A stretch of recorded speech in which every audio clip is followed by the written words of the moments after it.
जोवर आपल्या अवास्तव मागण्या मागे घेत नाही तोवर मी आमरण उपोषण करेन.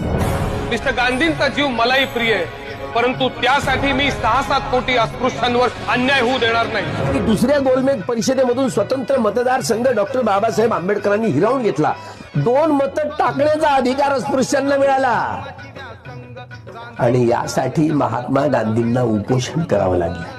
स्वातंत्र्यासाठी कधीही महात्मा गांधींनी उपोषण केलं नाही, आमरण उपोषण नाही केलं, पण आम्हाला मिळालेल्या अधिकारांसाठी बॅरिस्टर गांधींना आमरण उपोषण करावं लागलं. जितीला भारी पेटला ग भीम, जितीला भारी पेटला, जितीला भारी पेटला ग भीम, जितीला भारी पेटला. वर उपोषणाचा मिटला ग एका सहीन गांधी सुटला, वर उपोषणाचा मिटला ग एका सहीन गांधी सुटला.